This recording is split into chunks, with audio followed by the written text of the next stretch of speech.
That's Monday, okay. Hi there, Visionary family, and welcome back to another one with Lady Visionary. Hope you guys are doing amazing as always.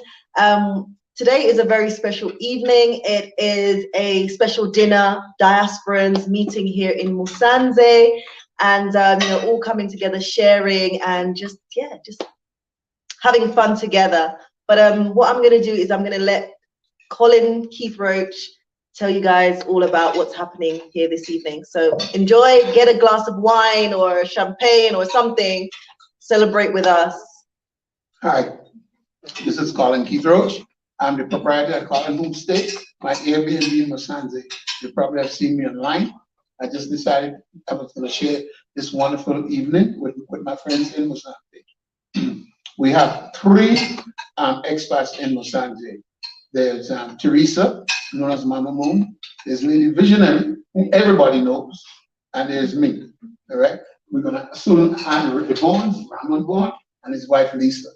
And I believe that Jamal is gonna join us at some point. He keeps coming and going from to Rwanda all the time.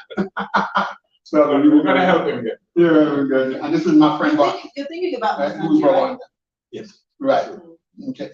So it's just an evening to get together, and that's it, and share some food and some wine. We have one guest who did not show up, a friend of mine. So be it. Maybe he will. Maybe he will. Maybe he will. You know. And, yeah. When all the food and wine is done. Okay. So, Mama, you want to say something? Hello from Musanze. I really would like to invite all of the people that have been dreaming about coming to Africa for so long to come and visit Rwanda, especially Musanze. It's different from going to the city. I think here in Musanze, you get to have more of a relationship with people. You get to know people, they get to know you. And it's just a wonderful, wonderful experience. I came here initially in 2020 in February, and then went back to the United States right before all of the hoopla started, and started to arrange my life so that I could come back and actually live here. So I'm here now, and I think from what I understand, based on me knowing the dates and times, that I was actually the first expat in Musanze. Really? Yay, yay. Yeah. French, pioneer. You know, Trailblazer. trailblazer. So I came here in 2020, and I say this to let people know that at any point in your life is an appropriate time to make a change. I was 65, I came here alone, and really wasn't sure what I was going to do. I knew I wanted to start a business, and eventually started a cafe, Culture Coffee Cafe, on Ruhengeri and Gethsemane Road, directly across the street from VVA American School. So I really am enjoying my time here. I plan to be here, I plan to build here, and to stay here indefinitely. So I want to welcome all those who would like to follow in my footsteps, and for those who would like to just come and check it out, we're here, and as Colin mentioned, he has an Airbnb, so there's always somewhere to lay your head. So hope to see you soon. Hey guys, let me say this as clearly and as simply as I could. It's time to come home. You know what I mean? It's time to come home. Africa is our home, and it's time to come home. This is where we belong. Everybody in America knows what I mean by that. Every black man in America knows what I mean. Okay. Jamal, we're gonna go there. Cheers. Listen, just come. You know, listen to Mama Moon, 65 years old, alone, comes to the country of Rwanda, the city of Musanze, has a beautiful business, Culture Coffee Cafe. something she probably never would have done in Atlanta, Georgia, or Detroit, Michigan, right? So it just represents and speaks to the number of opportunities here, excuse me, that you're not gonna have back at home in the States or wherever you're from. That's just real talk. When you move, things move towards you. And so this opportunity is moved towards her. She has another property that she's building in Twin Lakes. Did you hear what I'm saying? Twin Lakes, in the middle of two lakes, right? That again would not have happened if she stayed in Atlanta or wherever she's from, right? So just come, get off of YouTube, get off of Instagram, get off of Facebook, and just come. It's not as difficult as you think. You know, in America, we have what they call discretionary income. A lot of you have more income than the people sitting around this particular table. So, you know, if it's not Rwanda, at least come to the continent. You got 54 choices. Yes. Doesn't have to be Rwanda, but I'm highly suggesting it is Rwanda. It's a beautiful place. The vibe is beautiful. The climate is beautiful. The food is beautiful. The spirit of the people is unlike you probably haven't experienced anywhere else. The city is clean. The city is safe. You know, a sister asked me the other day that I grew up with, is it safe there?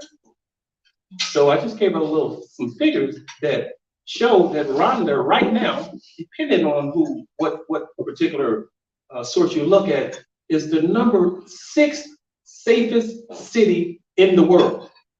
Wow. Did you hear what I said? The 6th safest city in the world. So when my boys and girls back at home say, when I tell them in Africa, they tell me to be safe. Are you kidding me? You in Chicago? Cleveland? No, I'll be safe. Rwanda is very safe. Very safe. Very clean. It's safe, it's clean, it represents wonderful opportunity, and you're gonna be in the majority when you come here. Amen. Right? Most people look like us when you come here. Just about everybody. Okay, just about everybody. So there's a lot of stigmas and the racism and all that. It doesn't exist here. Now we got some, what's that thing they call prejudices. You know, it's just natural amongst the human beings. You know, that's here, of course. But racism? No. Brothers getting shot in the street? No. Sisters getting shot? No, it don't happen here. So it's a peaceful place. It represents wealth of culture and opportunity that you're not gonna find anywhere else. Now, it might sound a little biased, but Rwanda is a spot. And cheers. Cheers, guys. Cheers. You want to say something about your country, brother? He's busy. Lisa, you want to say something? I'll pass the mic.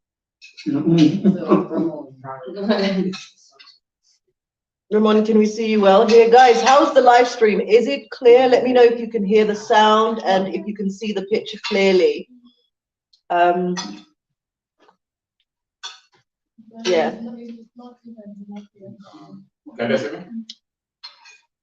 Ramon, yeah, now they can see you. So you can just, raise your hand. So Ramon is there. Hello, everyone.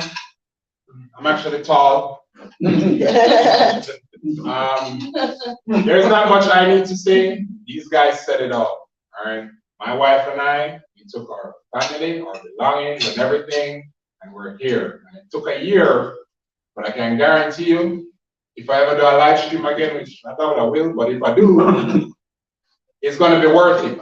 And I'll be there to attest that what I did was worth it. And even though Collins Roach head is blocking me, the last word are make sure you get here, at least take a trip and test it out. Like my brother said, you have 54 countries to choose from. Everyone here chose Rwanda. We know why we chose it. You need to figure out whether you're going to choose it. Okay? Peace, love, and unity. Yes. There it is. There it is, brothers and sisters.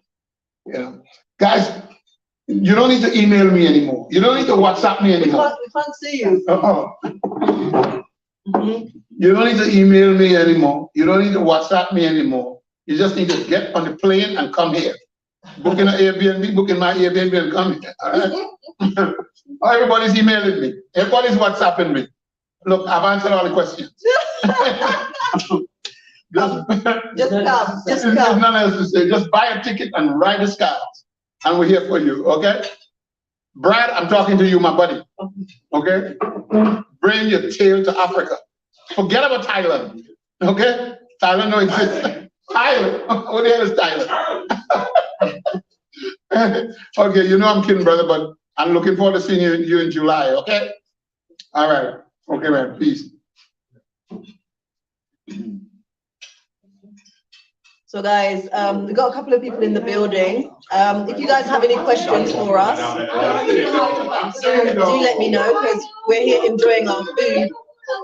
So let me know if you have any questions directed at anybody that's in here at the table this evening.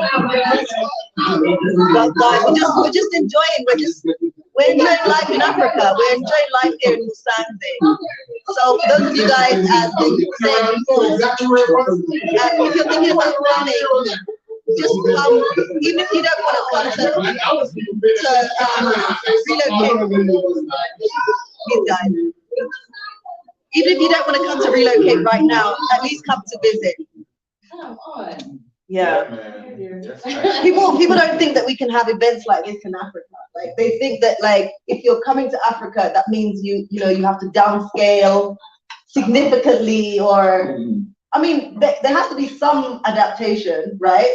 But we can have beautiful dinners like this in Africa. People don't, some people will say, oh, do you guys have to live in huts and things like that? Are we in huts right now? I don't think so. Wait, let me check. Yeah, we're in Colin's hut. It's a beautiful hut. Let's put it like this. This is a nice ass hut. You know what I'm saying? Yeah. 5-star, guys. 5-star. Not even joking. A lot of people try 2 and 3 countries, but they end up in Rwanda. For some reason, they ended up here. Needing to say more. Or they return. Or they return. Come back. Or leave and come back. Yeah. I've got a question for Roman and Lisa, because I know you guys came, you spent a couple of months. I think you were mainly in Kigali. Yeah. Like, what really stood out to you about Rwanda? Because obviously you've watched a lot of videos, and so what really stood out to you? So because there's a difference between like watching and then actually being in the midst. So what kind of attracted you whilst you were here? I'm spokesperson for the couple. Right. So what stood out first is how happy my wife was. Oh, wow. So all you men out there, happy wife, happy life. And that was not choreographed. Okay. So that's the first thing. Then I saw how happy my kids were. Oh, wow. And I don't know many of you on here, but I'm going to give you a piece of information. I have a 5-year-old and an 8-year-old. My 8-year-old shed tears when he returned to Rwanda. In the plane, when the plane hit the ground. Stop, I'm going to cry. All right. Seriously. And we saw that, and we were in awe, as happy as we were. That is beautiful. Yeah. Wow. He was like, I'm back. When the tires like the runway, he just started crying. Oh, yeah. He was like, I can't believe I'm here. I was like, we are. Yeah. The third reason is we have a support system here. Okay? We as diasporans, I'm from Jamaica, I lived in the US. I'm sitting at the table with various different people from different backgrounds, different nations, and we all help each other because obviously moving to a different country, there's a lot to learn, there's a lot to experience. And if you think you're gonna come here and do it on your own, you have something else coming to you. So you need support, and if you're to lean on a support system, then it's here, at least for Rwanda. Yeah. Okay, and the Rwandese people are happy to help you. And Amen. that is important. Okay? So I have a whole list of other reasons, but those are probably my top three. Well, I would say, speaking on the whole support system, I mean, you know, us having 2 small children, I've never had any like a whole lot of family help and so forth. So like the support system is definitely was a high sales point for me. Mhm. And I would say, like anywhere else, you know, there's ups and there's downs, but the pros definitely outweigh the cons. So it's a beautiful place to live. And raise children. And raise children. Yes. And raise It's children. super- And like, And raise and like, Brother here was saying, it's a really safe place.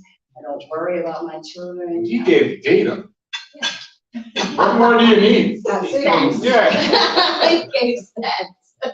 I mean, shoot, you can't argue with that. Yeah, but I enjoy it. I love it. You know, it's not an unsafe place at all. I jump in the car, I drive around, and I go discover. And every time we get up and go outside, it's like an adventure. Every time you get up and go outside, it's an adventure.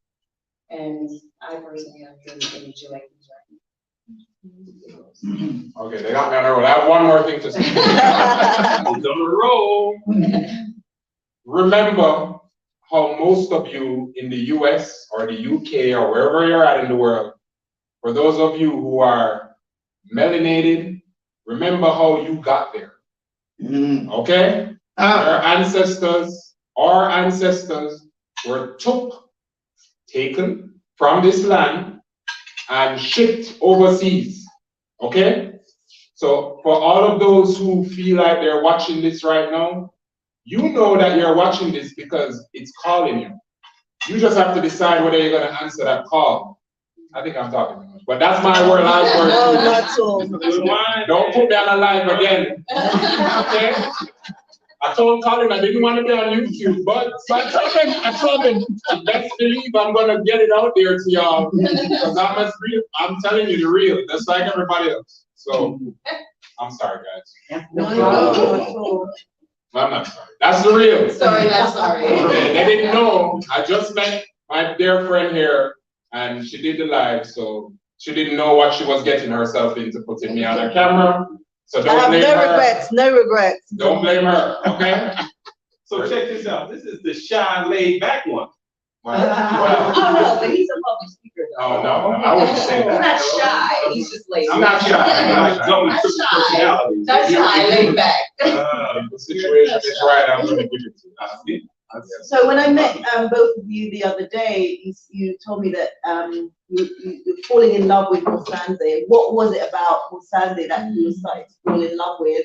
And do you think that Musanze is winning your heart over Kigali, and why? I'll ask permission. Go ahead. That's what she was smart. Right, see that? I learned. All right. Rwanda is like a delicacy. Kigali is like a gem. Musanze is like a rarity. That's how I look at it. And that's why I'm here right now. We just left Kigali. And Kigali, listen, Kigali is great, but it depends on what you're looking for. We wanted to go a little deeper. We wanted to experience more than just the city. And we came to Musanze and we instantly fell in love with it. So, I don't know if you have anything to add. I would say I'm falling in love with Musanze just based on the fact of the traffic. There's less traffic in Kigali. Like Kigali is wild when it comes to traffic. Musanze is way easier, a much easier drive. We went to the Twin Lakes. We enjoyed that. It was a nice ride. It's a beautiful place, and I recommend to anyone that visits Rwanda to go and visit the Twin Lake area. But the only thing I don't like about Musanze, it gets very cold. It's a little chilly. No, It's a listen, bit hold on, chilly in hold on. Musanze. But I'm cold easily. I am from Jamaica. And my wife doesn't like the cold, but it gets a little chilly. But for me, it depends. I'm comfortable with it. So. But it's more like California. It's like LA weather. Where you have the sun shining in the day. You'll acclimate to it. Yeah, it's like LA weather. Like it's the sun is shining, it's hot in the day, but then in the night it like gets chilly. So it's not unheard of, especially for all you people in California. You would acclimate very well.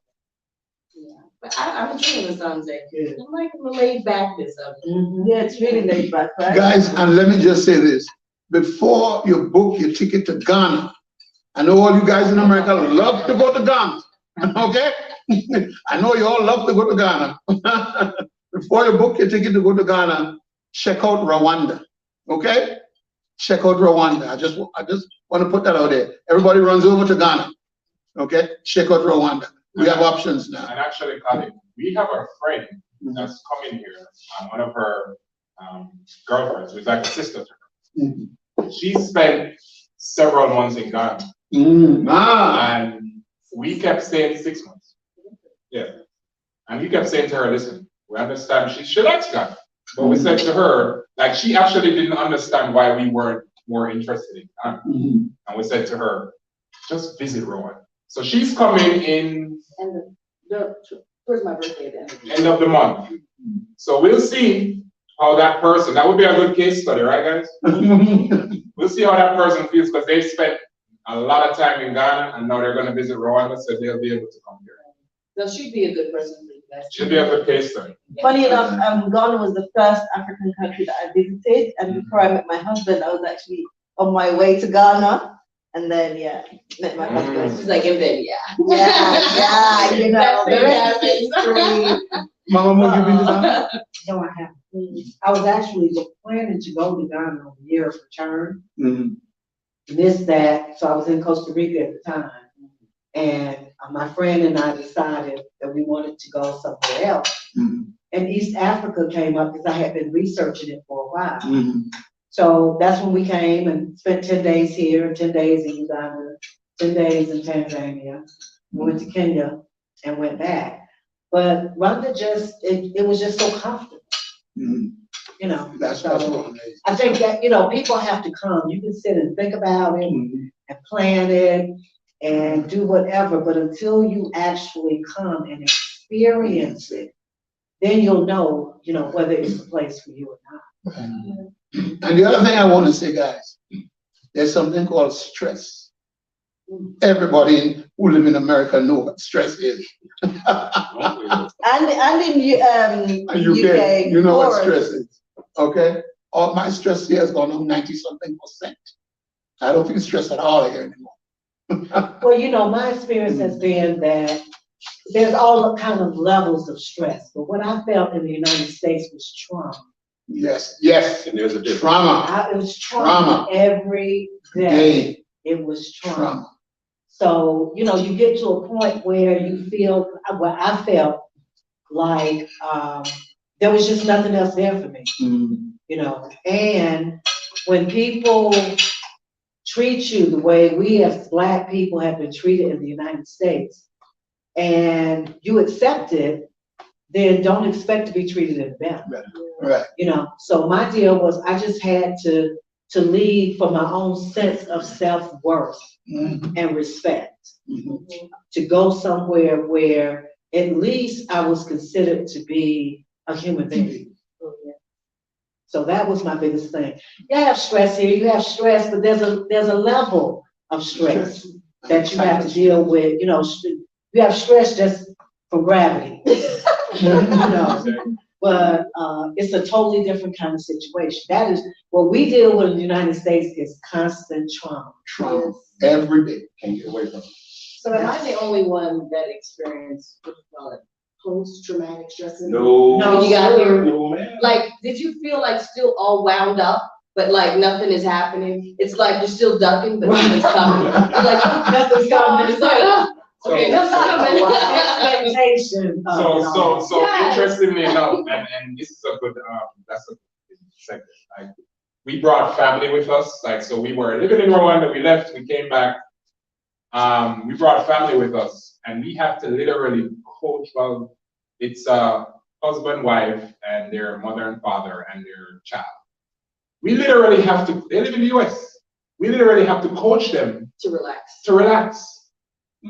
Because they're just expecting something. They're And It's the PT, it's- the post we keep telling them, the other day they went to the plaza, and, you know, guy was being friendly, you know, someone who speaks English, because they don't know Kenya or Rwanda, right? So they decided to venture off by themselves, which is good. Yeah. And the guy's showing them, and, you know, the guy showing them back to the car, and he decides to show them a shortcut, they freak out.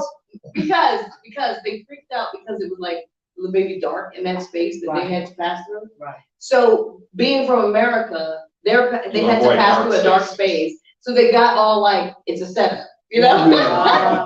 They came back and told us And the that guy was story. like, no, shortcut. I told him, I was like, Not no setup. way. Right, not the He's setup. actually trying to do you a favor by giving you a short. He's helping you, and they're just So, that trauma that we experience Yes. in America. You're always on edge. You're Right. always On second guard. guessing people about everything. Like he was helping them. Man, we spent 400 years in America, it's time to leave. Simple as that. Wow. I don't know what it's simple. We spent 400 years in America, it's time to leave.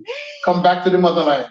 Thank you. and trust me, Rwanda will support business ventures. Yes, bring your money, bring your Yeah. talent, and do a business venture. And you're welcome in this country. You will see your returns Right. from what I've seen. Yes, yes, for sure. You know, it's interesting that we have two Rwandans sitting at the table with us, and they have no idea what the hell we're talking about. Because they never experienced What we experience in America, on a daily basis. right, on a daily basis. So they're sitting here and all like, really? No way, what? Yeah, Yes. sometimes when you separate, just maybe some coffee. But this is real, it's not exaggeration. Like in Yeah, because, America. you know, like a lot of Rwandans, us coming here, like the diasporans coming here, for a lot of Rwandans, they don't understand. They're like, well, we want to go to America, we want to go to Europe. So why they don't really understand why we're running from that life. So we have a responsibility to actually teach our people, for them to really understand and expose them to some of the challenges that we have faced back in the West and in America, that they don't understand, they cannot relate, you know. And so yeah, that's something that we have to keep in mind. Yeah, we have to, you know, understand where they're coming from, the lens that they're looking through, because a lot of the projections that Africa has about the West and America is this beautiful picture. You know, it's this beautiful, perfect picture. So it's like, what these people are crazy, you know. Like in Rwanda, they'll be like, these people are Musanze, like Musanze means you're mad. Why are you coming to Africa? But we have to teach them, we have to expose them and let them know what we're going through, and what so many others who are there still going through. So a good question to ask is when you see people from the U.S. and particular coming back, especially African Americans, why are you here? Why are you coming to Rwanda? Why are you coming to Tanzania? Why are you coming to Ghana? Why? You see, you want to ask that question to get their particular take on why. You see, and then when you hear their experience, it can help put into context why you may not want to go to America. Now, let's be clear. America is a lot of things. In one sense, it's a beautiful place. I was born there, I was raised there, and I like to think that I'm kind of intelligent. So I'm a product of America, right? But because I'm intelligent, and I see that there's something else in the world for me to take advantage of, you know, I made a move. I looked at my particular history as African American in our country, and I'm like, really? 400 years of this? Colin and I were just talking a little earlier about, you know, they used to chain our feet together. We had chains on our ankles, all the way up to our waist, and then our arms. And they shuffled us along. Right? But also branded with Yes. branded We were with branded iron as- of the initials of the slave master. Yes. I'm just this, right? So the chains, the physical chains have been removed, what, 150 years ago, right? But now, the biggest chain, the strongest chain is around our minds. It's around our minds. And that's the reason why many of you won't come to Africa, because you're tricking. I'm just gonna tell you like you're tricking. So we have to decolonize the mind of our people. And so I think it's just divine order that the Creator has led us here to do whatever work we're gonna do. See, you hear people in the Bible or religious people talk about, we're chosen, I'm the chosen one. And I always ask them, well, chosen for what? We're all chosen. So the diaspora that's sitting at this particular table, we were chosen to come to Rwanda to just be who we are. We don't have to do anything special. The fact that we're here, our vibrations, our energy, our intellect, all that's going to rub off on the Rwandan people. They're going to benefit by our presence, and we certainly benefit by theirs. So it's bigger than us. This thing is much bigger than us. This is divine order. And so your ancestors are calling many of you right now through this particular live. That's why you're watching. Yeah. Yes. You see, so because the ancestors are saying, come on home. Yes. An 8-year-old landing in Rwanda on a plane starts to cry. Come on, man. It's making me want to Yeah, cry. Come on. I'm not gonna lie. You know, that's nothing but the spirit saying, I'm home. So just come on home. You know. Come home, I'll come check you. Yeah. Check you. It's a beautiful place to be. Hey, There's no guys. place. What they say, there's no place like home. And trust me, I've talked to many people who come from America, and almost to a person, they say when you land on the continent, you feel it. I know. I got here at midnight. Midnight. And when I walk off the plane into that air, I said, Lord of mercy. I just felt different. Yes. A breeze just hit me and I just felt different. Yes. I just know I'm in Africa. Yes. And this is where I'm supposed to be. Can I speak to that? So I have a cousin that followed us back from the last time that we came, our family members that are here at our house now. And so I have one cousin. He didn't want to come initially. He was not interested at all. He was like, I don't want to go. Thought we brainwashed his wife. Right? Oh, He's wow. like, I don't want to go to Africa. I don't know what y'all are talking about. He was just not having it. He wasn't interested at all. He's like, she wants to go, then she can go, but I'm not going. But at some point, you know, the spirit of Africa hit him. Oh, wow. And he was like, you know what? Yeah, exactly, like that. The spirit hit him, and he decided, okay, I'm gonna go on this trip and see what is it really all about. You should see him now. He was like, yeah, I'm home. He was like, I don't want to see Really that. interesting. And he wasn't interested at all. And now He said, honey, what we got to sell? he's like, What we gotta do? sell? Let's do it. He's like ready to go. Yeah.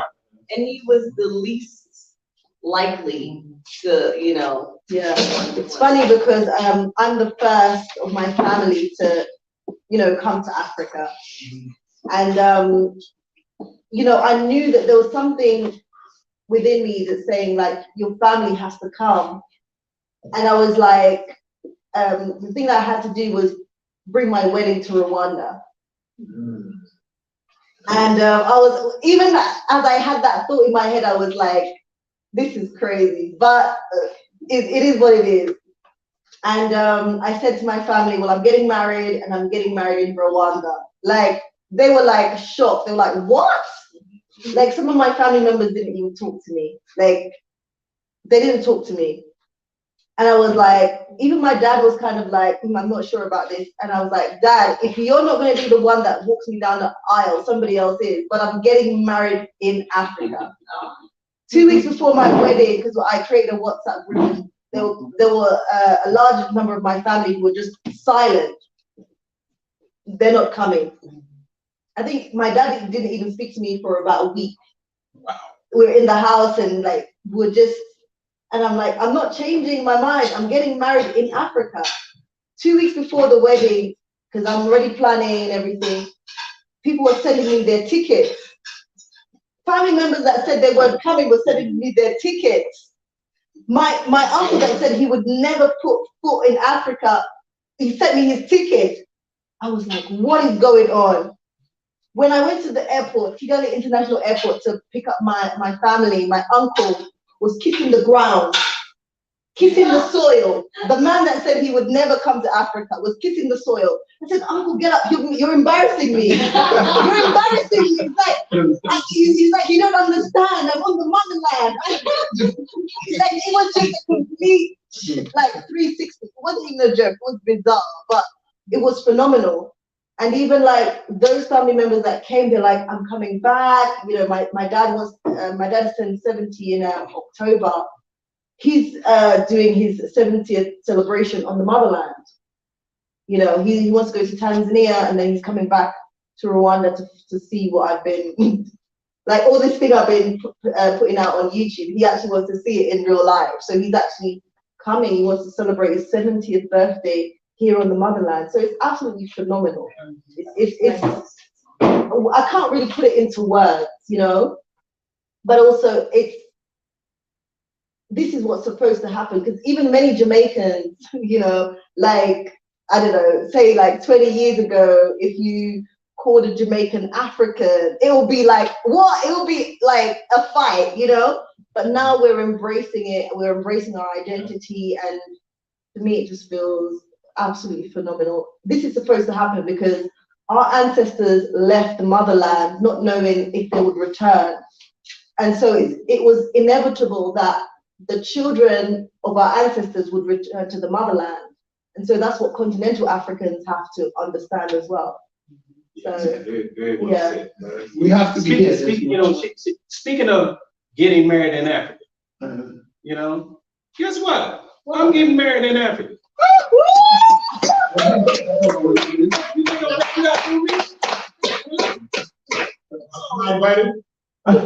Definitely. We got a wedding, guys.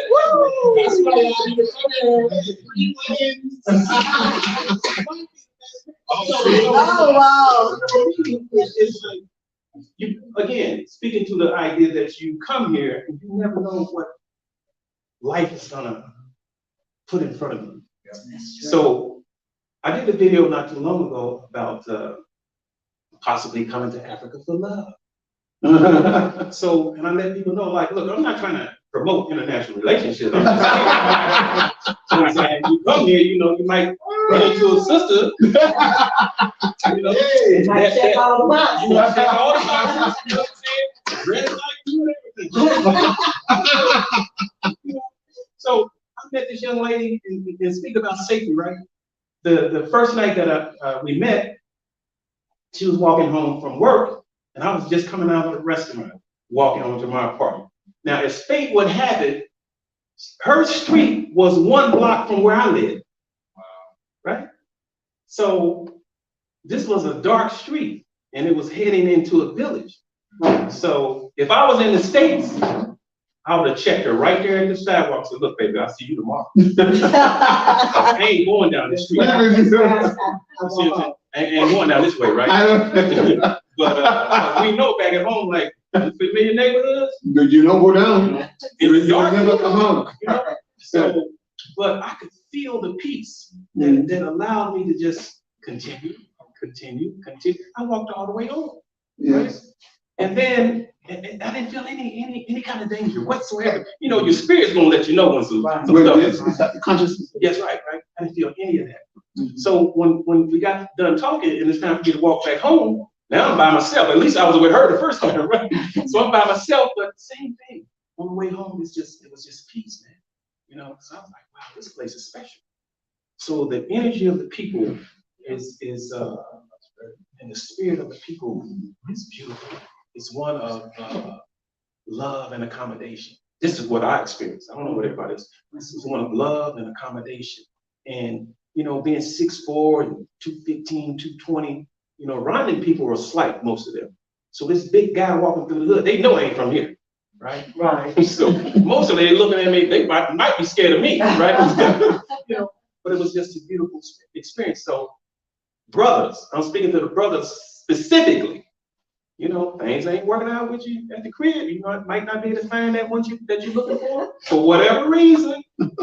You know, there's millions of options here in Africa. Millions of beautiful sisters that we say we want. Yo, I gotta piggyback up. Come on, brother. Yo, I'm actually planning to live back with you. Me and my wife have been married for 20 years, right? Since 2012. Since we came back here, I felt like a better man. Just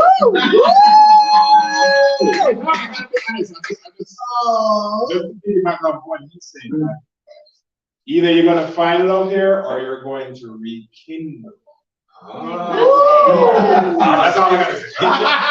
Did y'all hear that? You said you're gonna find love or rekindle. That might be going through a little stress, right? Bills, all of that. Winter, work, you know, all of that. racism, like Lord of mercy. Traffic. The traffic here is different than it's traffic here. It's traffic. Don't listen. It's a joke to what we have at It's home. a joke. God, no. This is a beautiful thing. It's a beautiful. So the viewing audience, if y'all can't tell that we having fun, y'all dead. Oh, Y'all wow. dead. Brain dead. See, Muhammad Ali said, you know, this is something so beautiful. He said, if you're still doing the same thing at 50 that you were doing at 25, you just lost 25 years. Oh, wow. See, so life ain't waiting around, ain't playing around, waiting on you to make any decisions. No, sir. Time goes on. Life is like the ocean. It does what it does. It does what it You does. sink, you Regardless of whether you do. You get with the current or Here's another saying for you. I want y'all to really think about this. This is real talk. Most people die at 25. They just wait till they're 50, 60, or 70 to get married. Oh, that's too much. That's too much. That is too much. Guys, are you hearing this? Are you hearing this? See, because you stop learning. You stop exploring. You stop challenging yourself. So when you come here, look, I guarantee you, when you come here, one thing you're gonna do is find out who you are. You're gonna find out who you are. It's gonna you're gonna reveal yourself to yourself. Right. That's what this continent is gonna do for you. Right. That's why your ancestors is coming. Come on home. If you're a little confused about who you are, come on home. I want to say one other thing to the young brothers. Brothers, I have never, ever been disrespected by the police here in Rwanda. Never. Never. Never. The police are very, very nice. They're very courteous, they're very polite, and they're very professional. Okay? And Ghana, if you're listening, you take note of that. You take note of that. Ghana, you know, because you know what you guys do there. That don't happen in Rwanda. Don't happen. It don't happen in Rwanda. You all know what I'm talking about. Ain't no shakedown. Ain't no shakedown going on here, You baby. ain't gotta give nobody no money to go around the corner. No, sir. Actually, I can share from a family that's here with us now. So coming from Kigali, we drove 2 separate cars together. They got a speeding ticket, which makes me laugh. Actually, you were driving that, yeah. They got pulled over right by the plaza down the street. And the police said, you have a speeding ticket. Well, you have a ticket that you need to pay right now. He didn't speak now. This is a family that's visiting for Rwanda for the first time. The officer didn't speak any English. And they don't even have their phones set up yet to do Momo or anything, right? So they, of course, naturally, they're like, oh, well, we need to pay a ticket, here's the money. The officer wanted to have nothing to do with the money, first of all. Secondly, the officer showed them how to go to an MTN agent to get the ticket paid. And keep in mind, he spoke no English. But he was able to Wow. do that. He was able to show them, and he took the time to work with them, even though there was a language barrier. Love and compassion. That's obviously now you know my family. This is Rwanda. Yeah. They were shocked. Yeah. You gotta- You don't know what you don't know. You don't know. I tell people all the So you time have that you're in to compare it. paradise and compare you it don't with- even know. We compare. Yeah. Yeah. But the real of the matter is, Rwanda might not be for everyone, but you gotta Say that come. again. You gotta come figure it out. Yeah. I know we did. You'll know. You'll, without a doubt. If you're here 2-3 weeks, if you're gonna come, this is a long way to travel. So, and it's kind of expensive, you know. I average about about $1,100 per ticket is what I've been averaging over 3 tickets. So round trip. So that's really not bad. You know, it almost costs me more money to go from Cincinnati to California Right, in the same country right. than it come all the way here. So you need to come for at least a month to Yes. really get the feel of it, you see. Yes. And I'm telling you, within a couple of weeks, you're gonna know without a doubt if this is for you or not. But see, we're in the eastern region. Guess what?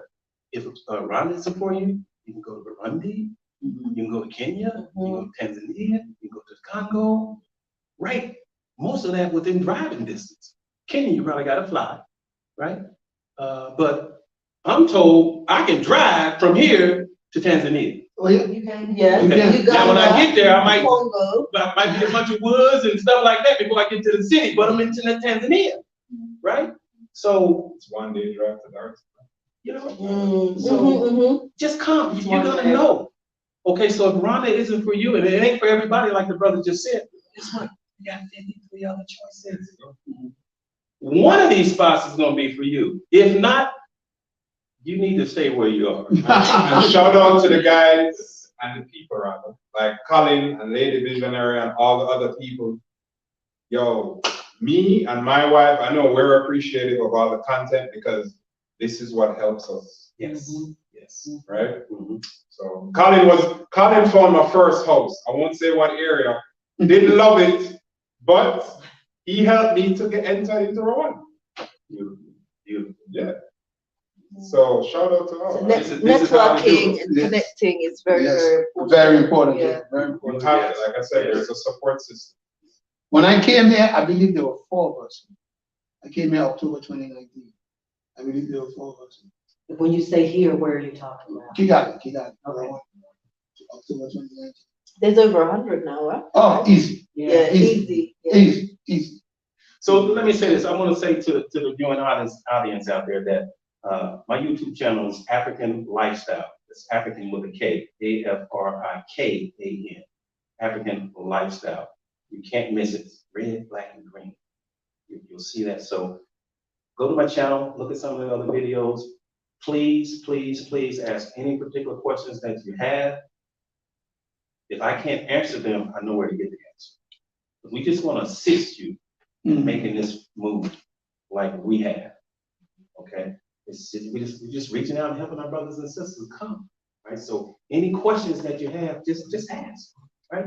Same thing with Colin. Colin's website or YouTube channel is what? Amro Life Tours. Emerald Life Tours. AMRYLLIFET. Lady Visionary, I don't have to say, you know what I'm saying? If I just say Lady Visionary, y'all already know where to go. So, you know what I'm saying? I ain't gonna even give her channel. But it is Lady Visionary. But Hey. Yeah. So guys, African Lifestyle in the building and Amri Life Tours, go ahead and follow their channels, support them over there, subscribe to their channels. And if you want me to have a channel, put it in the comments. Yes. If you want him to have I'll a think channel, about it. yes. My wife's approval pending. I think it would be great. yeah. I think so. I think Yeah, so. yeah. Anyway, watch this space. Okay, guys, we're gonna sign out now. And please, no more questions. Just book for my Airbnb. That's where I know you're So serious. should we give the audience an opportunity to ask questions? So Yes. if anybody has any questions, now is the time to send your questions out. Can y'all see us together here? Yes, This they is can. African love at its finest. Yes. Yes. it's fine. Fine brothers and sisters in Africa. That is fine. Someone is asking, sorry, Francis is asking, so this, because there was a lot of comments through, but I'll just kind of start from here. What food or drink is on the table? Who wants to answer that? Ain't nothing on the table now. Nothing's on the table, it's in our stomach, guys. It's in our stomach. But what was on the table? Mama Moon, tell me. Mama We Moon. had southern fried cabbage. We had a Rwandan dish, which was Invange. Ingvange. Oh, green banana. It's that green was good. I like bananas, has other vegetables in it. It's like a stew, very tasty, Mm. with a tomato sauce. And we had fried fish. And what else we have? Brown rice with mushroom. Yes. Just enough. Just enough. Wine. And lots of wine, guys. Red. See, we almost finished with the red Woo! wine. Then we just started in on the white one. Yes. Guys, we still got the white wine, but we've been drinking the red. Yeah. So cheers, guys. Well, I'm still sharing. Cheers. Cheers. Yeah, cheers. Yeah. We love y'all. So we're waiting for some more questions. Questions for Mama Moon. What airline did you use to fly from Atlanta to Kigali? Oh, it's right here. Oh, yeah, that's a I good did, well, I've been here twice. The first, well, from Atlanta, I took Delta. And, Is that Delta Airlines? Mhm. Delta Airlines. Delta Airlines. And depending, they will hook you up with another airlines, whatever their sister airline is, in order to come to Rwanda. Okay. My best flight was when I went to New York Mhm. and I caught Kenya Mhm. Air. And that was 14 hours. I left in the evening, so I slept most of the trip. Mhm. And then I got to Kenya and it was like an hour and a half here. So the Delta trip is a little bit longer, but they were, they were both cool. And guys, I recommend Turkish Airlines. Okay, the reason why I recommend Turkish Airlines, I've been back to America once since I've been here. And when I came back, I came on Turkish Airlines. Those guys know how to treat you. I'm telling you, Turkish Airlines is just great. That's what I recommend. But I'm hearing Another option coming straight out of Atlanta as well. This is my third trip. The first trip I flew Turkish out of Cincinnati. The second trip I flew Qatar out of Atlanta. Qatar has a terminal in Atlanta that took me to Dubai, and I laid over there for like 4 hours, and then into Entebbe. You don't get off the plane there. You're on the plane for about 45 minutes, and then you straight into Kigali. But this last trip, Turkish Airways also has a direct flight out of Atlanta. This is my shortest trip yet. The other trips were 20, 21 hours.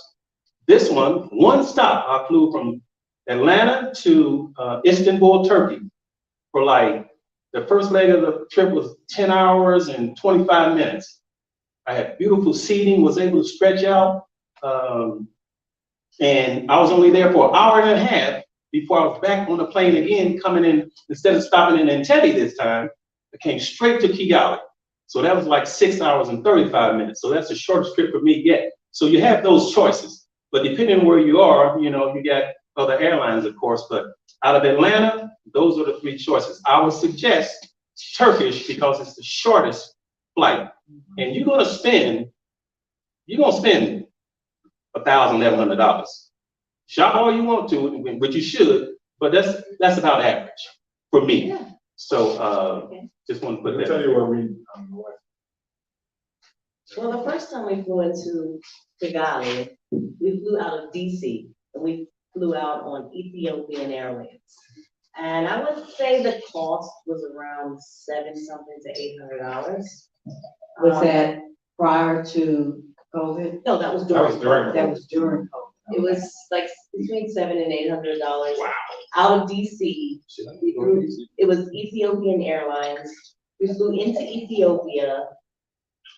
mind you, if you do that, there's some paper you have to fill out before you leave Ethiopia, so don't forget that. And then we just flew into Ethiopia. What was that layover, like 2 hours? Yeah, that was like, Wasn't too long. And then we flew into Kigali. no, we stopped in Burundi. Oh, we stopped in 45 minutes, Burundi or for 45 minutes stop. You don't get off the plane in Burundi. But you can, there's other flights, like sometimes you stop in Burundi, sometimes you don't. Sometimes you'll go straight from Ethiopia into Kigali, and sometimes you'll go into Burundi for 45 minutes. You don't get off the plane. It's, and then, exactly. They clean the plane around. Right, so then when we came back, the ticket was like $8.50, and we flew out of Philadelphia into Qatar. Qatar. Yeah, we flew Qatar Airlines the same time, right? So when we got to Doha, so you go from Philadelphia to Doha. When we got to Doha, we had an 8-hour layover, but they have a hotel that is inside the airport. So we booked a room and we stayed in a very nice hotel. You can swim. It has a pool, it has a spa. Qatar. Yeah. Qatar, take care of it. In Doha. Yes. So it was a nice hotel right inside the airport. I can't remember the name. Yeah, anyway, it's the only airport hotel And there was inside a one here. And then we flew out of Doha on Rwanda Air, right? Yeah. Rwanda. Doha. Rwanda. From Doha to From Doha Yes. to here, to Kigali. Kigali, yeah. On Rwanda Air. Wow. So many options, depending Yeah. on where you're coming from. Any more questions? Someone was asking how far is Wendell was asking how far is the new airport in Burgessera from Kigali, please? So An hour? So 1 hour? 1 hour. 1 hour. yeah, I mean now they're like building up the roads, it'll be like 45 minutes to an hour. I would say Yeah. 45 minutes. We looked at land there. It was like, Yeah, 45 minutes to an hour. In general, a bus can take an hour, but it's a private car, 1.5. Yeah. So if you're taking public transport, it can be an hour, but if you're taking a private car, 45 minutes. Next question. Okay. Is the wine Rwanda produced? Is it? Yeah. Someone's asking, the one that we're drinking, is it from Rwanda? Is it produced here in That Rwanda? was from South Africa. This white wine. We've got 4 cousins Yeah, it's from. from South Africa, guys. So 4 cousins is from South Africa. Okay. well, But we do have a Rwanda wine too. Yeah, but Oh, Sinagena. what's it called? Sinagena, we Sinagena? produce, we Yeah. produce wine too. Yeah, so we do have wine made in Rwanda, but we're not currently drinking wine made in Rwanda. Yes. And we have beer made here in Rwanda. Yes. Since 1965 called Skol. Yes. SKOL. Right? Yeah. And you have the old fashioned, what we would call moonshine back at the crib, right? It's banana beer. Oh yeah. Hey. They make a lot of banana beer here in Rwanda. Yeah, I think the Right. And they make Heineken, not just sell Heineken here, they make Heineken here. So Heineken was pretty smart to open up a plant here. Someone is saying very welcome to Rwanda, much love. Thanks, Jamal. Someone who obviously follows your channel. Someone is saying Qatar was good for me. Would you recommend to rent a car? Would you recommend to rent a car? Someone's asking. Absolutely. Yes. That's how I you guess get someone around. coming to visit. Yes, you rent a car. That's how you get around. Yeah. You need to rent a car. Absolutely. Contact me and I can get you a good deal on the rentals. Because I know people in the local community. Yeah. If you rent a car, be ready to drive. I mean, if they're driving You gotta be- Kigali, you gotta be ready. You gotta be ready to drive. Yeah, these streets are different. Ain't These no streets are waiting different. around, you gotta step on the gas and go. Ain't no stopping, no stop signs, no red light, you gotta just go. Now, let me say this. This is my 3rd time here, so altogether, I would have spent, after this trip, 8 months in Rwanda. I haven't rented a car yet personally, just for my own personal use. I've rented cars to have someone else drive me to different places. Oh, okay. But yes, it just depends on how you want to roll, what your budget is like. But you know, it's just gonna give you that freedom to go when you want to go and where you want to go, right? I'm kind of on the wild side, so I get on the motorbikes with these guys. You gotta be crazy to do that. How do you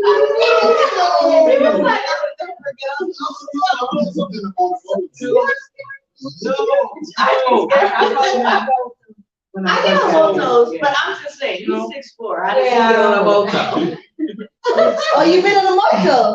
He said, What? Yeah, I get I on ride motos, motos but I'm every wondering day. how he gets on a motor. I saw her get on many. I get on You know what? Let us is basically 4 forms of transportation here. The least expensive mode of transportation here is the bicycle taxis. They have bicycles. No, I ain't been on a bicycle. I did a video. I just didn't want to do them. I ain't been on them yet, right? But they have, you know, at first I didn't know what they were because I seen them on the rear behind the seat. They have these nice cushions. Yeah. Decorated and all that, man. I'm like, wow. So you can get on a bicycle taxi and for real on the cheap, 30 cents, 20 cents, depending on how far you're going. And guys actually paddle you to where you need to go, right? And then the Rwandan economy is more supportive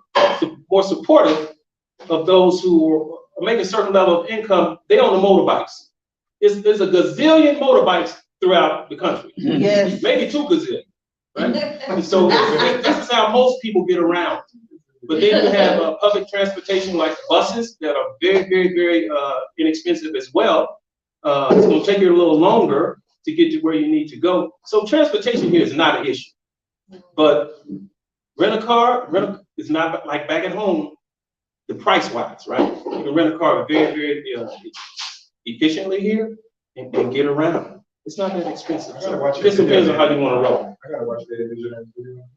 Yeah. I did filmed a video of me living dangerously in Rwanda, and that's where I took a bicycle taxi. I wouldn't really recommend it, but Restaurant. Here she comes pulling up on her little scooter with her I saw her. Yeah. I drive my scooter a lot. Yeah. And I was like, she's not scared on that boat with the cow and the I'm like, yo, probably what to say. I can't read that. She need to read that. Okay, there's quite a couple of questions. I'll go through. We got some questions. It's pretty scary, but I guess I'm reassured because like I can swim. So I'm like, it's fine. You're brave. Yeah.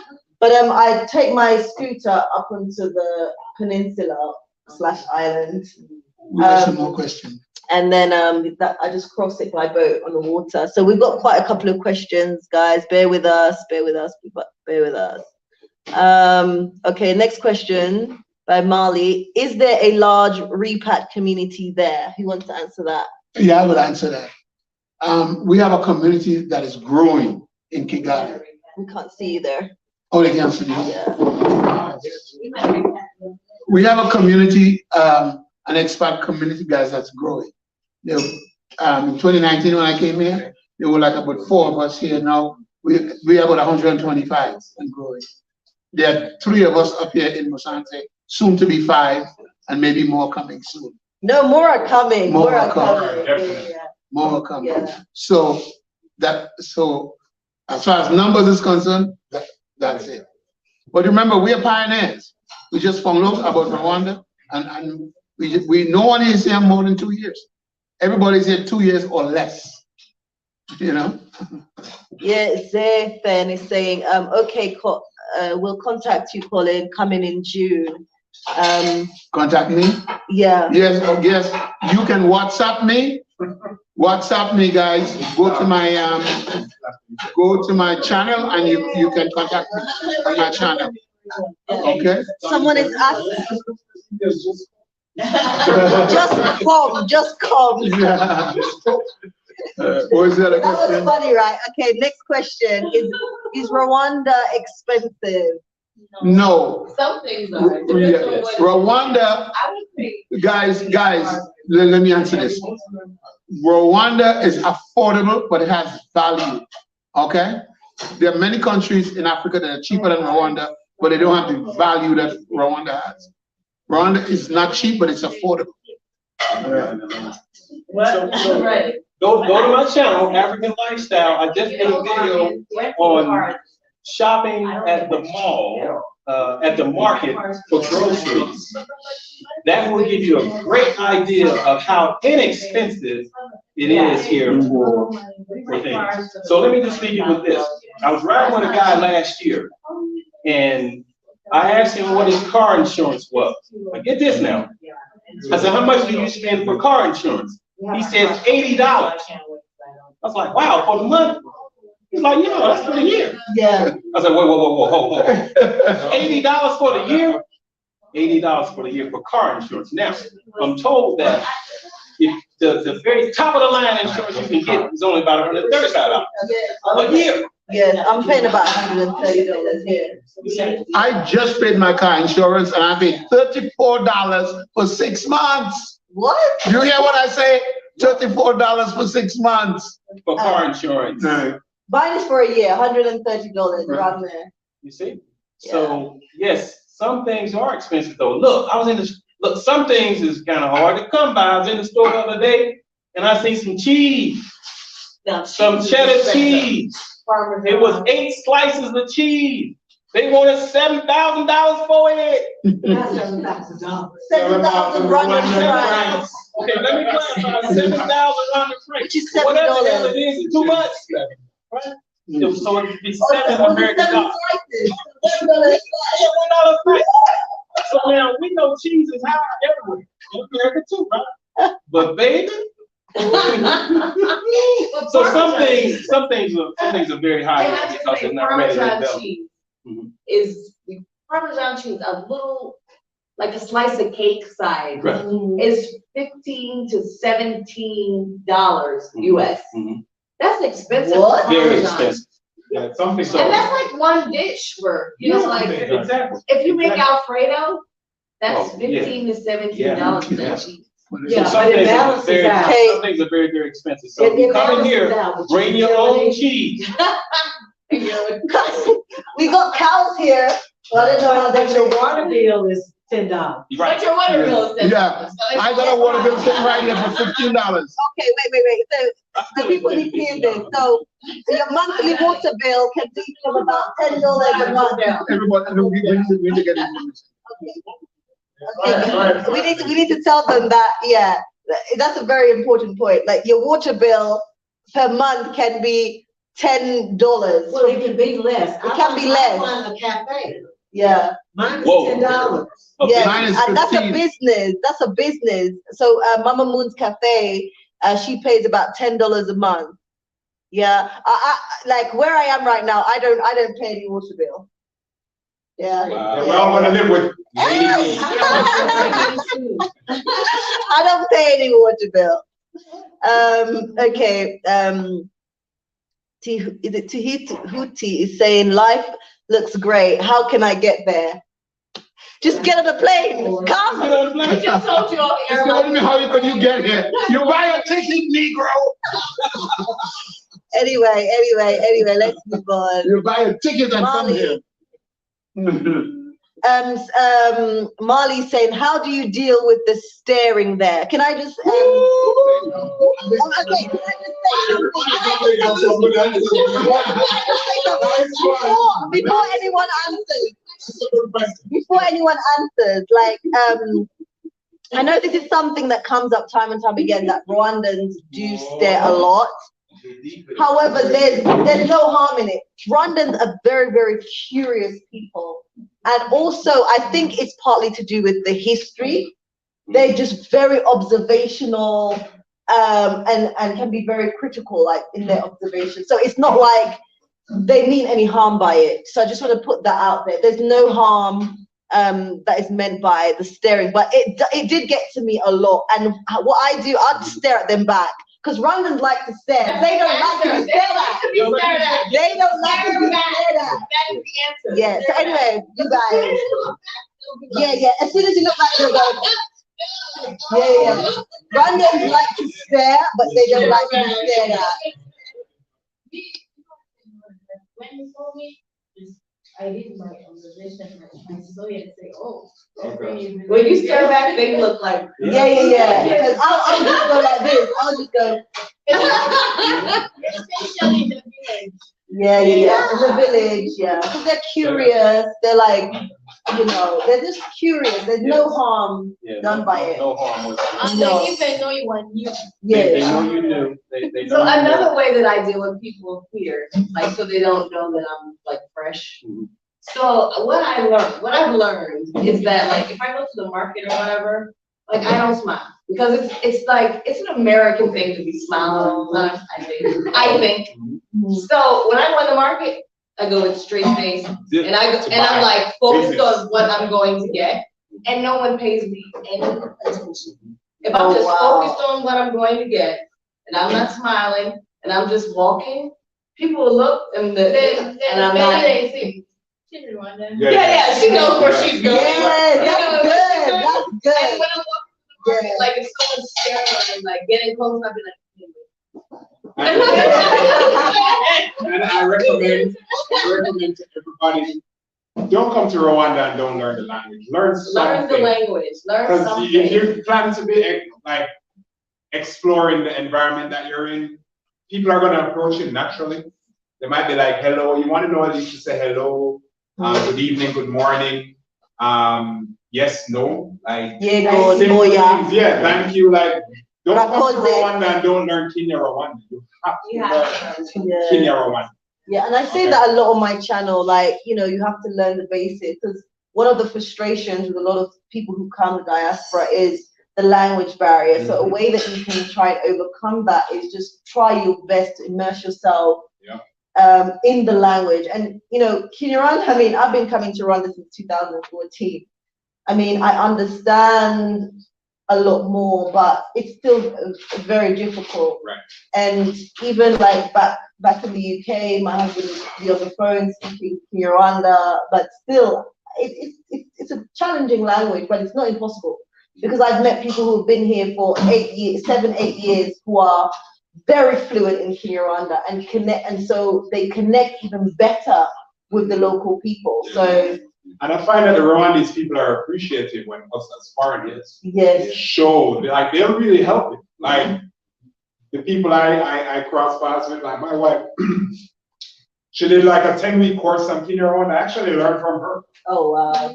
And like, when she talks to people, they'll be like shocked, like, and then I'm there looking stupid. Like, so that's my recommendation. Just learn the language and trust me. Like, all the other stuff that you're concerned about, whether it's steering or whatever it might be, if you can speak the language, I mean, you just have to. So like yesterday, my helper, the maid, she took me to, like, she doesn't speak English, like barely, like almost no English. So she had to. Colin, what are you doing? Colin, get over here. Get over here right now. Drink some more wine and keep yourself. That's why I shouldn't be on YouTube. You gotta say something. So the maid, No pressure. Colin, no pressure. so the maid, she took me to the store. Now, mind you, we're going to get one of those little stoves that burn the charcoal. So she's trying to explain, we're trying to explain to each other, like, she has to direct me in the car, but she doesn't speak English, right? So I know like a few little words, so I'm going down the road, and I'm like, how do I know when she wants me to stop? So I'm like, Comeza? She's like, Comeza. So then she knows that I know how to say, come here, like, Hanu, right? So when we're like getting close to where she wants me to pull over, she's like, Hanu. No.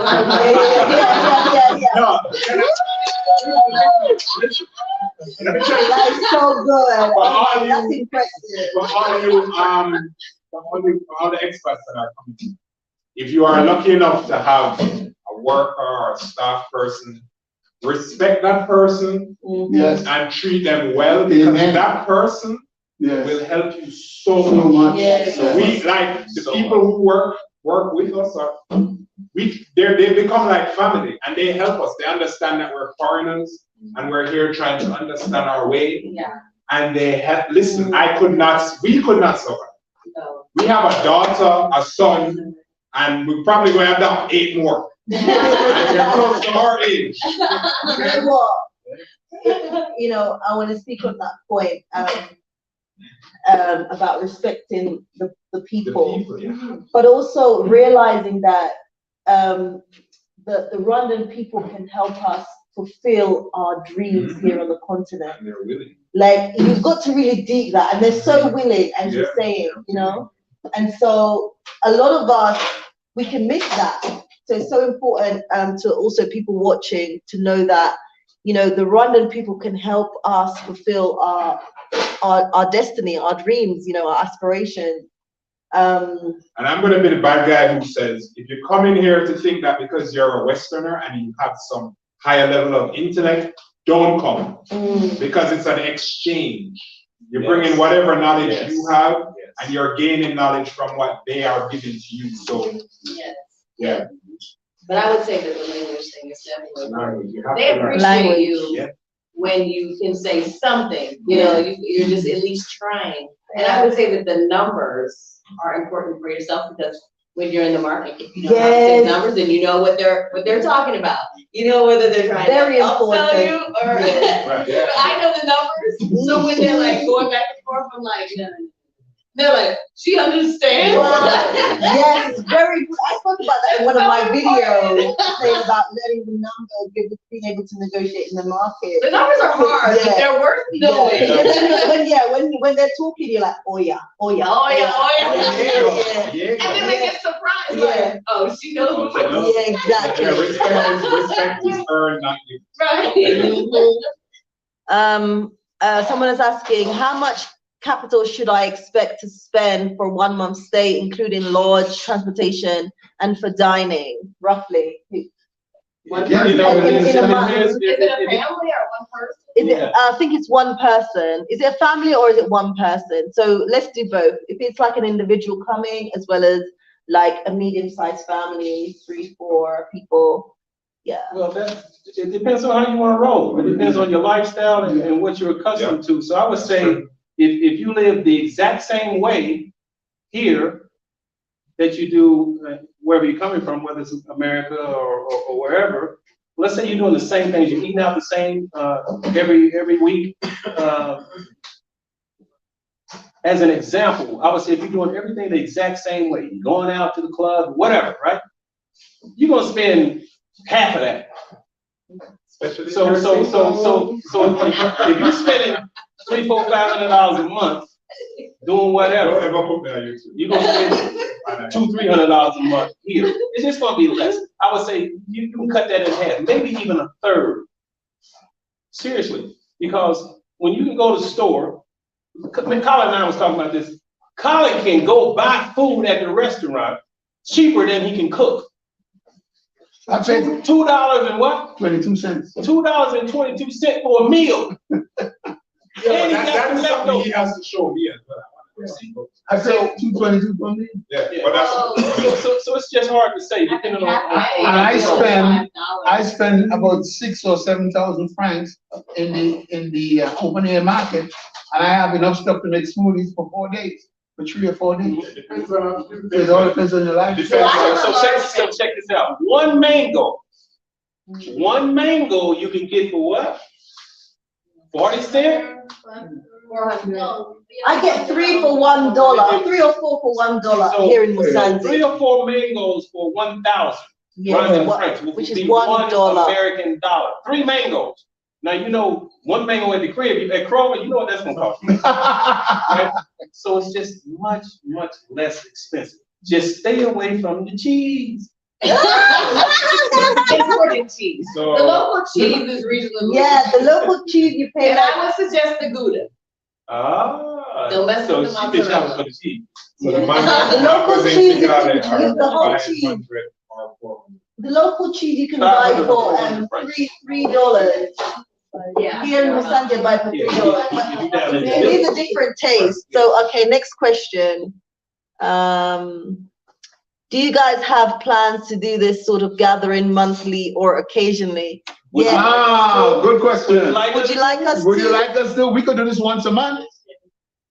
Yeah. Talk to us. Yes. We can do this once Let a me know month. in the comments, guys, what you guys would like to see. Put it in the comments. Whether you would like to see this gathering like on a monthly, yeah. How often would you like to see it? Let me know. And send questions ahead of time. Yeah. Yeah. That'd be great. Someone is telling us to make cheese. Let's see if we have any more questions. Do we have any more questions? Hi, great people. I know your prayers. Lady Visionary, please put the link in the channel mentioned because I can't locate the YouTube channel. Okay, then I'll put all the YouTube channels in the description bar below after the live has ended. Okay, so the people are asking for the YouTube channel, so Yes, I'm gonna definitely do that. Don't worry, I'll definitely do that. Okay, put in again, same things. People are asking to put the links in. How much a 4-bedroom, 3-bathroom house with 1,000 square meter would cost in Musanze, like Colin type of house? 1,000. This is not 1,000 square meters though. Are they looking to buy? Are you looking to rent or to buy? Are you looking to rent or to buy? Good question. Are you looking to rent or buy? Okay, let's move on. Furnished or unfurnished? Furnished or unfurnished? What if you're... We will answer that to you in you know, in the comments. I did a video on that and on my YouTube channel. I have a 1-bedroom, fully furnished apartment. Is that in Kigali? Kigali. 1-bedroom, fully furnished apartment for $300 a month. Now, knowing the market in Atlanta, that apartment would cost me at least $900. Yeah. But here in Musanze, you can get a fully furnished property from about $300 a month. Yeah. So I would like to visit Rwanda. How much does the man in the blue shirt Airbnb cost? Colin Keith Roach. $25 a day. $25 a night. Yes. No, 25 for the day and 25 for the night. No, he's joking. So his Airbnb is $25 per night. You guys also know that I'm working on my glamping site, which will be available for bookings very, very soon. I'll also put that down below in the description bar. So if you guys want something different in a peaceful, tranquil environment by the lakes, then check out my Airbnb as well. We do have modern facilities. You can have a shower. We have modern toilets. Don't worry, it's not squatting toilets for those of you guys may thinking, yeah, we have modern facilities. We have modern facilities. You can have a barbecue, just chill, and we also have modern beds as well. So guys, don't worry. Someone is asking where are they from? Asking. Well, in general, they're from the United States of America, or if you want to be specific, yeah. And I'm from the UK, for those of you guys who don't know. Oh, they can tell. When the kids stare at me, I chase them, they run and scream, but seem to enjoy it when they get away. So, okay.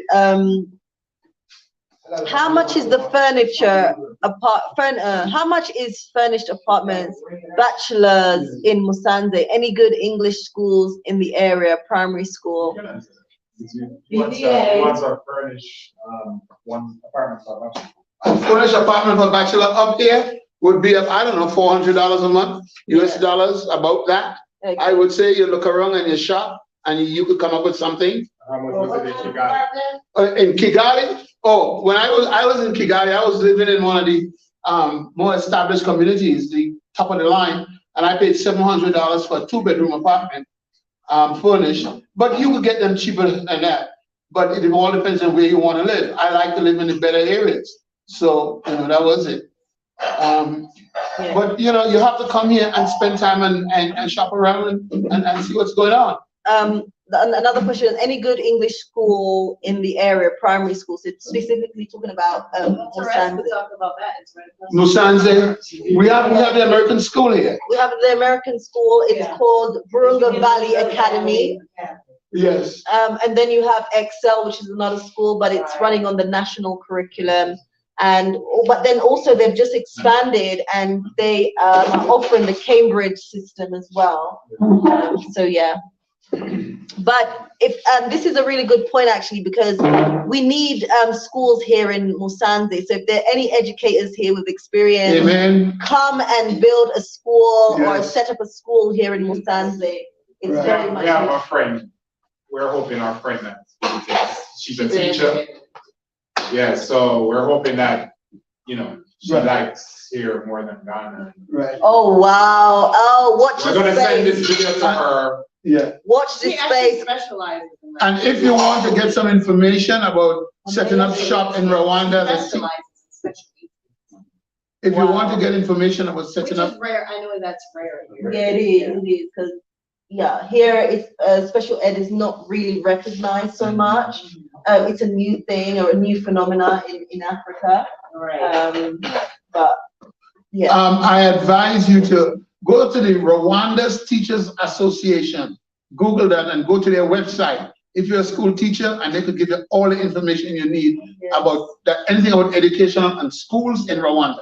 yeah, because that's a very important point. Yeah, we need more schools because in Kigali we have a variety of options, but in Musanze the options are limited. Very limited. And that's of concern for me because obviously I have young children.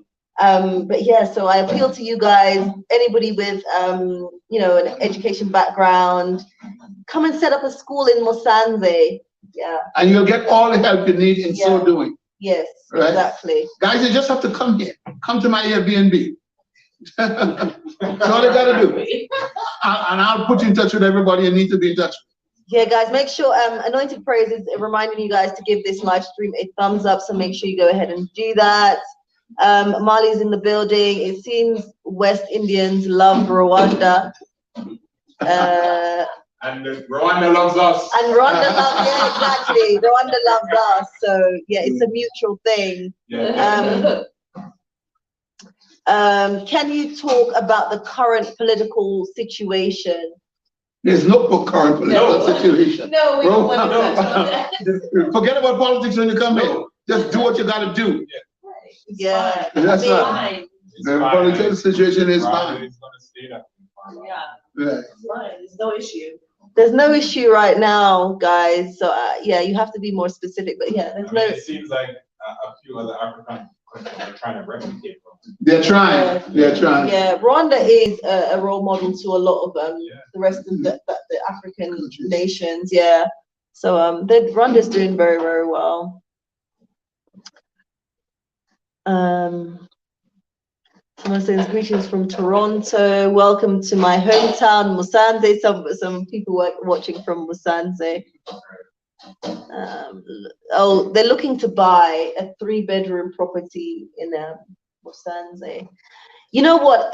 To be honest, because I think I was saying I have to do a video. That A real estate video. Yeah, because to be honest, Musanze lacks good quality affordable houses, and the better option is to buy and build, because then you're going to be more satisfied.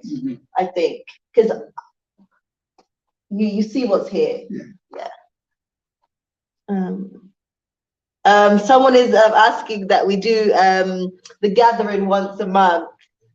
Hey, that's cool. Yeah. Donations. Right, We'll take donations. Guys, we'll take donations. That's what the others are saying. Imagine. All you have to do is to publicize what we're doing back home in the States.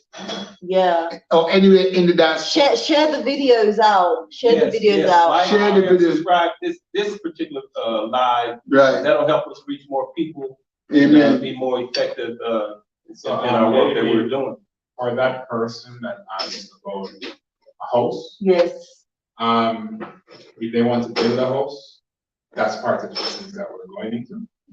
So construction, so if they want to discuss that, like, that's what we're trying to understand, if there's a need for houses in Musanze. There is a big, Then we are. there is a, And we need good contractors here Yes. who know how to build houses. Our container, we have a container, a 40-foot container being shipped here, and half of that container is full of machinery to build. woo! Wow. We're building, guys, we're building. We got a builder at the table. I didn't know that. We got a builder at I'm the so table. happy because, guys, I've been thinking about this on my channel. Real estate in Musanze, it's a must.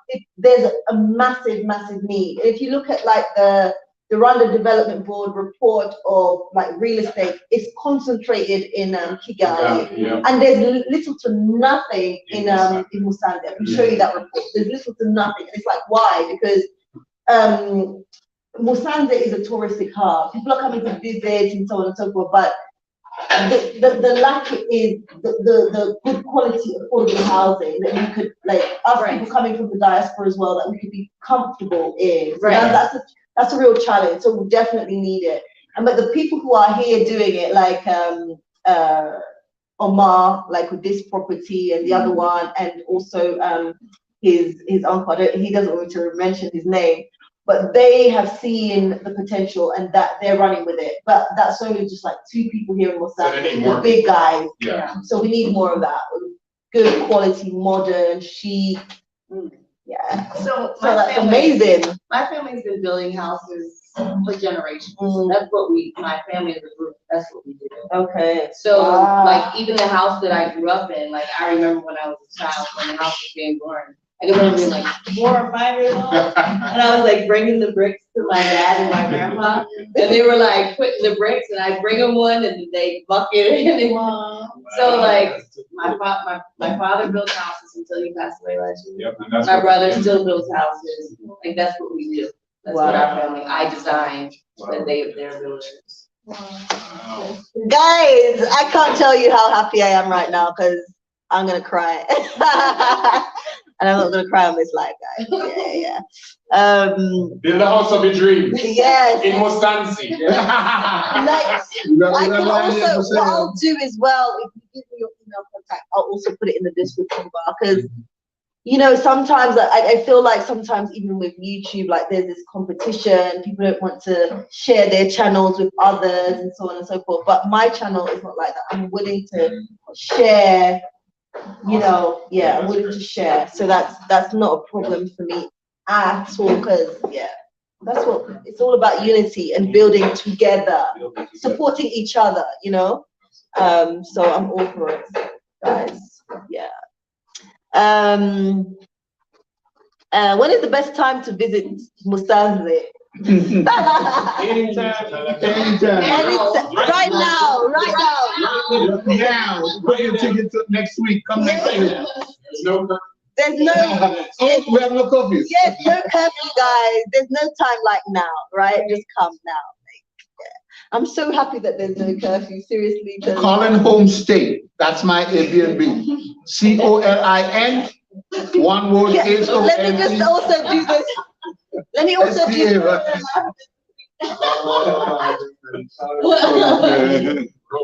Okay.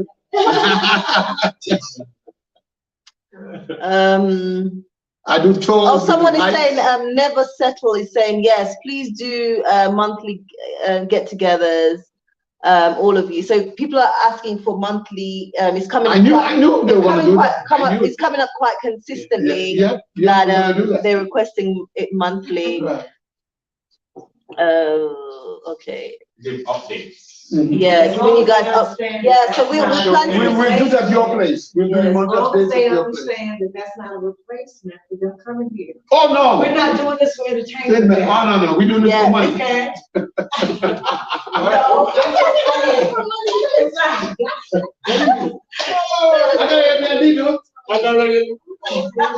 What's talking about? Anyway, let's moving on. If you want a trustworthy to get discounts, become friends with local. Okay. Okay. I don't know what to say. key came out of him now. Someone is saying Sunrise School is good. Oh Lord, someone is writing Kinyarwanda. Someone, Migre Ijiro Guiza. Okay, have a good night. Yeah, okay. Monthly gatherings would be great for people planning to come to Rwanda to learn more about Rwanda. So again, people talking about having, it's coming up consistently. Someone saying for consultations, email Lady Visionary. Thank you so much, Anointed Prayers, for the plug. I also sell prayer cloths. Prayer cloths I sell. No, I'm just kidding. Y'all know Reverend Ike? I'm his nephew. Jewel Production is asking for Ramon and Lisa to keep them informed with the container. So I guess like a month, like the next update, we do get together. Container, Yeah. Oh, like when it arrives. Yeah, like the process and that. Still getting set. You know, we have to wait till it gets there and get settled with it. Yeah. Can you talk about shipping goods by container from US to Rwanda? Is it easy? How much does it cost? That's a whole nother video. For a 20-foot container. But it's not cheap. Yeah. I'll tell you that. They're saying that's for a whole nother video. So maybe they'll start their own channel. It's not cheap. Yeah. It's not cheap, but it's not cheap. It's affordable depending on how you want to do it. If you want someone to come to your house, like if you hire a shipping company to come to your house and pack everything, expect it's going to be expensive.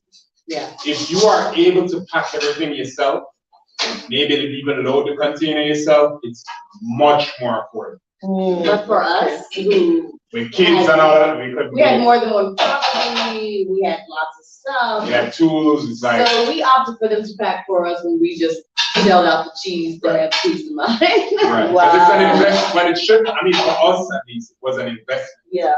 To spend that money to get our items here so that we have the necessary tools to like make things happen here. So, you know, it just depends on where you're at. Like if you're just trying to ship your couch and your tables, then that's an entirely different story. We had equipment we wanted to ship, so. So we're just trying to see the process through before we advise anyone. Let us see how the process all goes. That's a good Let us see it through before we give advice. Because we're just in the beginning stages. We're just waiting to see our container arrive shipped. A 40-foot container full of personal items and our, you know, equipment. And then we have another container bringing our vehicle. So let us see it through and then we'll give you advice. Yeah, so they want to see it through to the end and then they'll be willing to talk you guys through the process. So watch this space. Yeah. Okay, moving on. Thank you guys for the wealth of info. Love the channel. Thank you so much. Someone's asking again about shipping container. Well, to put it this way, if you're shopping around for quotes, we're happy to tell you what, you know, like help you out there. Like that's the best we can help you with. We also have we decided to work with a local agent in Rwanda. Just because like, so you'll have people in Tanzania because everything has to land in Tanzania first, or you can get it in Mombasa. We opted for Tanzania and we opted to work with a local agent. In Tanzania, there are a lot of people that, a lot of companies that can ship the container, like transport it. You also have the option of if you ship in a car, you can drive it from Tanzania. Or that's what I did. Well, I didn't do it. I paid someone to do it for me. Yeah. So there are a lot of options. It just depends on what. We should do a video. Yeah. There's so many intricate parts of this. This is not a quick answer. This is a deep situation. Very, very, and you just want to make sure I mean, if you're starting a business here, then some of your personal belongings, you know, it's just. Yeah. It's expensive. So there's a lot that goes into it, and the taxes here in Rwanda are no joke. But again, if you're making an investment, it could be well worth it, right? Yeah. And that's going to be on that's a personal choice. I've heard stories of people who ship and they're very satisfied. I've heard stories of people who ship and it's a nightmare. But it's expensive. It's expensive for sure. So I would say this, depending on who you are, family situation, and things of that nature, it's a lot easier if you're just not in love with stuff you got. Let it go. Get stuff here. here. You don't need it. Sell everything you got. Sell everything you got. Travel light, because then you come in here and infuse that that money into this local economy, right? So that's one way that you can help the local economy here. So you just got to weigh.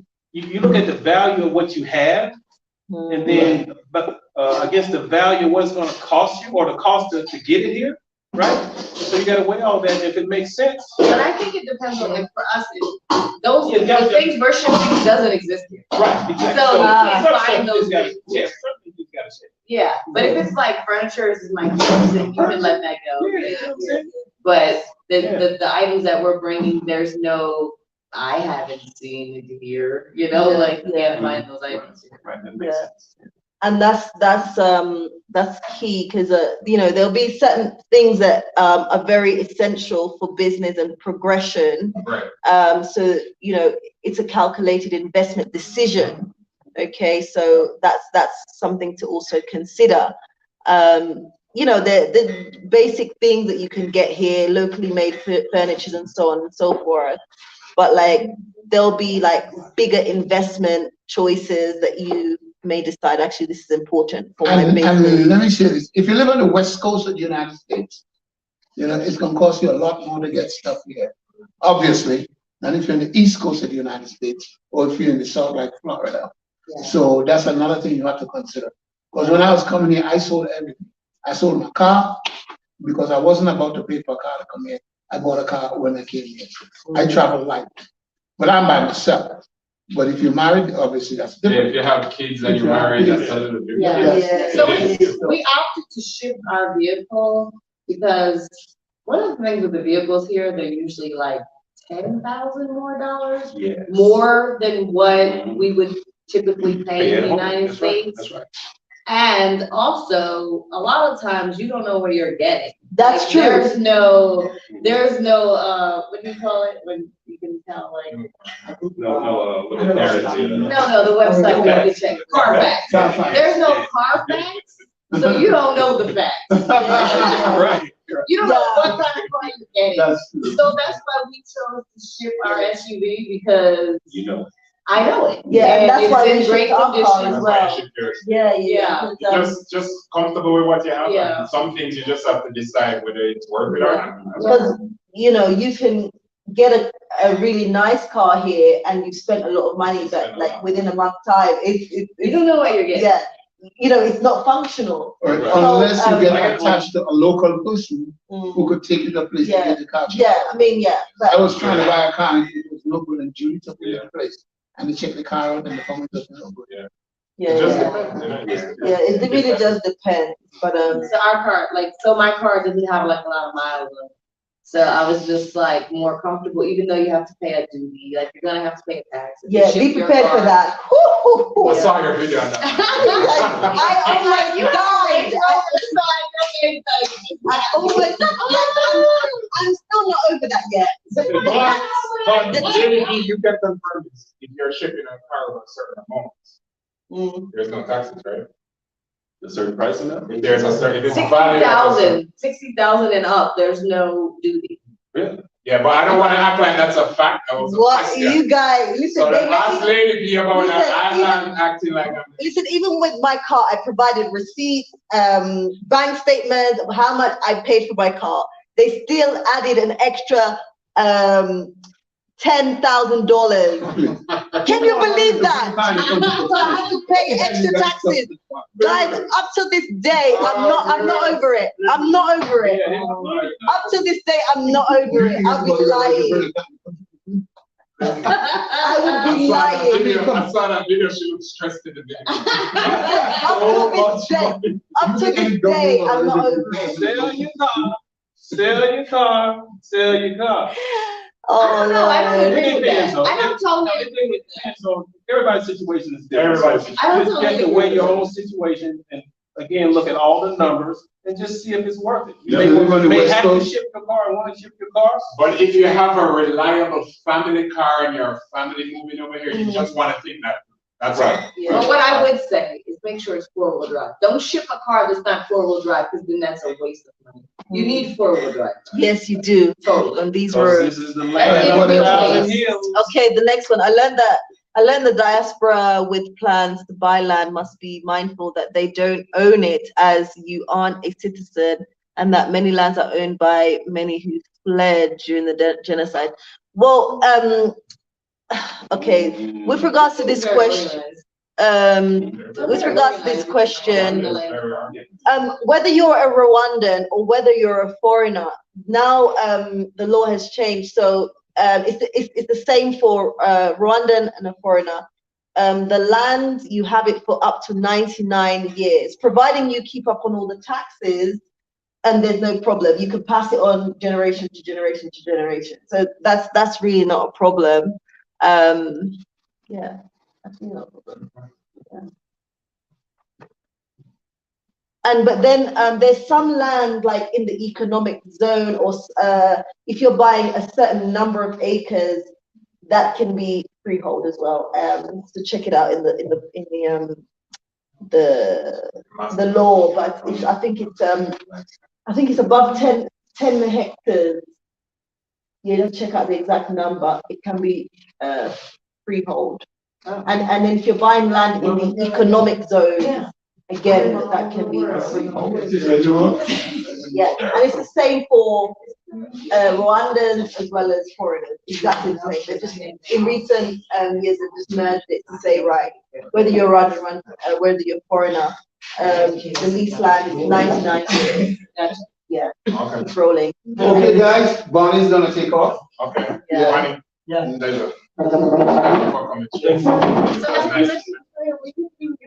Yeah, we'll talk. We'll catch up. Go ahead if you need to, I can explain what you need. Okay. All right, we'll talk. Yeah, don't do it. Let's end the live so we can talk with Chris. Yeah, that's right. End the line. Okay. Shut it down. So guys, we're gonna say thank you so much for joining us. We really appreciate you guys. We've been here for about an hour, well, almost 2 hours. So I just want to say thank you guys so much. Really appreciate you guys. Don't forget to support. I've also put the link down below in the I've pinned the link as well where you guys can support. I would really appreciate that. Come to Musanze. Yes, it's saying come to Musanze, and you know where to stay. Yes. College home player. We want to add more people to this table. Yes, guys. And we could do this every month or every 6 weeks or so, okay? Yes. And you know, email Lady V and let her know. Right. Yes, let me know, guys. I'll put all the details down below in the description, guys. Thank you so much. And yeah, we're gonna say peace. We're out. We're out. Bye, guys. Yo. Enjoy the visa. Yeah, enjoy the visa.